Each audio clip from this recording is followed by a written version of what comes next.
Hi, everybody. Welcome to a quick bonus episode I'm doing from the road. I'm traveling this time with my family, so it's actually kind of wonderful. Usually I travel without them. It is Thursday, April 10. In 2 days, April 12, it's going to be Passover, Pesach. We're going to have the seder, the big meal, which is built as one of the most astonishing lessons and lesson plans that have ever been written, I think. Instead of sort of bringing the kids in and dumping a lot of information on them, which is a lot of times how education works, there's an entire theory of education that goes into the seder. We do weird things. We eat weird foods. We perform, various observances of Judaism differently than we do at other times. We try and create situations where kids, out of sheer curiosity, will look at us weird adults doing weird things and say, hey, wait a second. That's weird. Something's going on. What's happening? And then we say to them, well, thank you for asking. Here's the story. Here's the story of the Exodus from Egypt, of the Jews becoming a people. Here's the meaning of that story, the power of that story, the reason that story still matters to us today. So it is a pedagogy of drawing curiosity out of the child and bringing that curiosity into the table, into the conversation. It's a wonderful, beautiful thing. It's an exercise in the best kind of education. You do the strange thing, say the strange thing, and then wait for the question. When the person has, of their own initiative, asked the question, when their curiosity is engaged, they're open to being taught, to being shown something new. That is the Passover Seder. It is a holiday of freedom. It is what we will be telling our kids is this is how we became a free people. This is how we became a people at all. It was a story of liberation. And we will be telling them that when 59 of our people are still hostages in the dungeons of Hamas in Gaza. We'll be telling them that when there's still war, when there's still suffering, when there's still pain. And I think that, for me, every year I teach 3 specific lessons, and I try and open those lessons up, open a window onto them, and draw my kids out into these lessons. And this is, for me, the foundation of the Seder. I want to share those thoughts with you today because it's a special year and a difficult year for that because of all the prevailing conditions around us. First, I want to tell you about the sponsor of this episode, which is the SAPIR journal, SAPIR. It's an amazing quarterly journal on Jewish issues, on Israel, on Middle East, on issues of concern to much larger audiences than literally Jews in Israel. There have been issues that are thematic. They're organized around specific ideas, specific questions: Zionism, faith, anti-Semitism, college campuses. What the heck's happening in the culture wars on college campuses? Many, many diverse voices go into these journals. The current issue is about diversity, and it's voices from the United States, from Israel. President Bougie Herzog of Israel is one of the writers. I like SAPIR, and I think you will. And what they're doing right now is, if you live in the United States, you can actually get it in the mail for absolutely free. So it's beautiful. It's got art on the cover. It looks good on a coffee table. You can sign up for your free subscription by going to sapirjournal.org/askhaviv. That's SAPIR journal.org/ASKHAVIV. I hope you do. I've gotten out of it a lot. I've been reading them for years before they became a sponsor of this podcast. 3 simple thoughts for this Pesach. First thought for this Pesach that I teach my kids at H Seder is that we are slaves. We ourselves are slaves. The question of slavery raised in the Haggadah, the book we read at the Seder, which literally just is called the telling. And it's the telling of the story of the Exodus from Egypt. But it's more than that. It's the telling of the story of the telling of the Exodus from Egypt. In other words, a great deal of the Haggadah is stories about rabbis a millennium after the Exodus from Egypt discussing the meaning and the teaching and the thinking about and the profundity and the problematics of the story of the Exodus from Egypt. And it begins at the very beginning with a lament, a profound and fascinating lament. Halach ma'anya, this is the bread of our torment. This is the bread of our torment that our forebears ate in the land of Egypt. That's a reference to the matzah. All who are hungry, come and eat. All who are in need, come and feast. This year we are here. Next year we shall be in the land of Israel. This year we are slaves. Next year we shall be free. The Haggadah often says, now we are free. But here it says, this year we are slaves. Next year we shall be free. Every generation of Jews is commanded to say, we are slaves in the present tense, and to declare our faith that we shall one day be free. Egypt isn't a memory, it's a present condition. The matzah isn't an artifact, the bread of our torment. It's an acknowledgement that something in the here and now is happening. And it goes to the fundamental understanding of our sages, of the sages of the Talmud, of what freedom is. Freedom is not an end. Freedom is not the final destination. Freedom is a path. It's not the escape from Pharaoh's tyranny. It's the becoming in the desert of a people.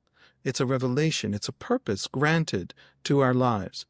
It's the filling. It's once we have lost the tyranny that prevents us from having meaning and substance, then the filling of our days and our lives with meaning and substance. And the greatest meaning and substance of our lives in Judaism is our responsibility and our devotion. That is how we become adults. That is how we become builders of the world, fixers of the world. Instead of thinking of liberation as this moment, this one-off achievement, it's this ceaseless struggle to secure and deepen that liberation, understood as a much larger purpose and devotion and community and the building of that.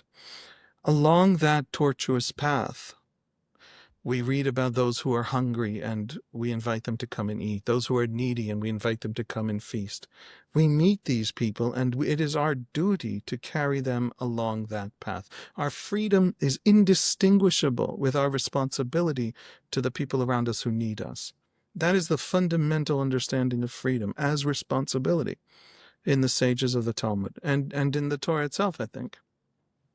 After the seder meal, and in every grace after meals, every Birkat HaMazon in Judaism, we say a line that I was always troubled by and great rabbis were troubled by because it's a lie.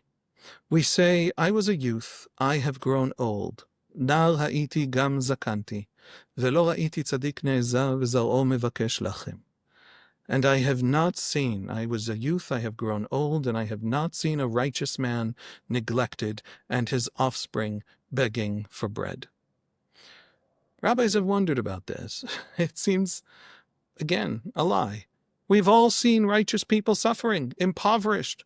We've all seen their children begging for bread. There isn't a direct correlation between one's individual righteousness and one's condition, material condition in this world.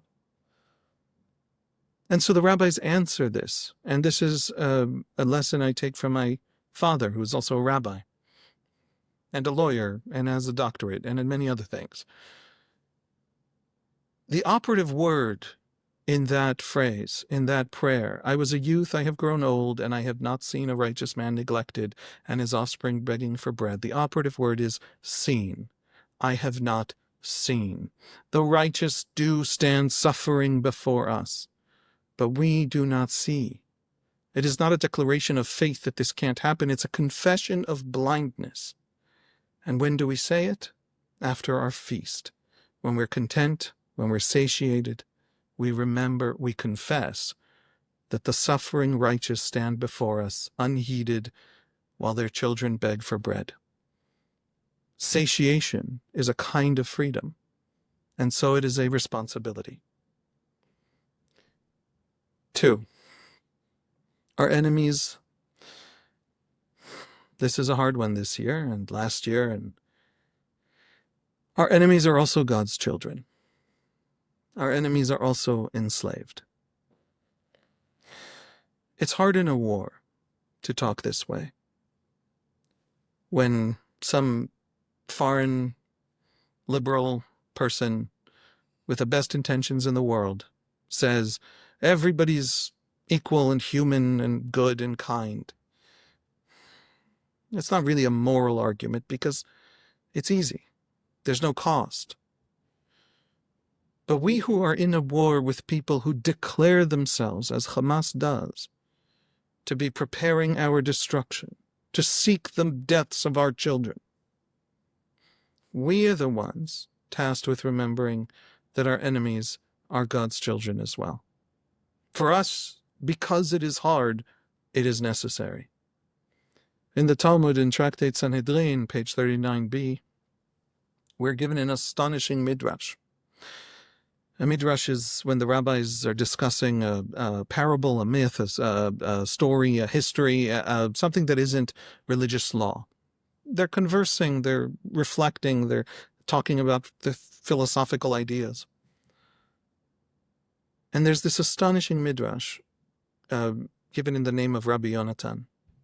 Rabbi Yonatan tells us that after the miracle of the Exodus, with the 10 plagues, with the splitting of the sea, with a pillar of fire, with just unbelievable miracles and astonishing things, the great empire brought down, the great Pharaoh brought low, the great suffering of the Egyptian people,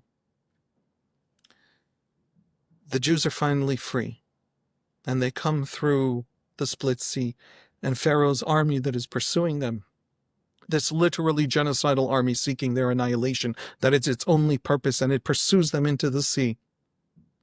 And the sea closes on them, and the army is drowning. And the people of Israel look up, and they see the sunlit moment of their final actual liberation. It is their first moment in 400 years of safety. And they sing. And in that great moment of liberation, that pivot of history, the angels want to sing before the Lord, Rabbi Yonatan tells us. And they start to, in celebration of the great victory and liberation. And God rebukes them. God is hurt. God is quoted as saying, "The works of my hands are drowning in the sea, and you utter songs before me." It isn't the Egyptian civilians only that the Torah declares human and equal and important and God's handiwork. It isn't the children. Yes, obviously they're innocent. It is the literal genocidal army. The people can sing liberated from the machinations and desires of that army, but not the angels. God weeps for the soldiers drowning in the sea. Along our path of freedom lies our responsibility even for our enemies, even for the Egyptians, who are as much God's children as we are, including even the very soldiers sent to annihilate us. This isn't the story of Passover. This isn't the center of the story, but it's there. And in the moments when we don't want to feel it, that's when we need to be reminded of it. This is not a call to pacifism. We are not obligated to let them win. The Torah repeatedly commands us victory against our enemies who arise to kill us. But we are told to recognize that enemy as the handiwork of God, of the same hands that made us. And I submit to you that they also are slaves.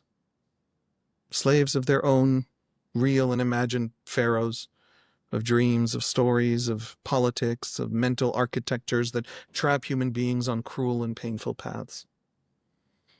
This year, we are all slaves in this moment, in this place, each in his own Egypt. And finally, everything I've said until now is universal. But Pesach is not just universal. We are truly free, in the deepest way we can be, free of the other's gaze, free to just be ourselves, only in our own place and in our own tongue, in our own voice. In this time of languishing hostages, of the schemes of enemy tyrants that surround us and plot our destruction, that's a worthwhile thing to remember. That Pesach is also a promise of our specific liberation. This is the bread of our torment, begins the song of the Haggadah in Aramaic. The entirety of the song speaks Aramaic, right down to "This year we are slaves." It's uttered in the colloquial languages of the time and place in which it was written. It's part of the Babylonian experience.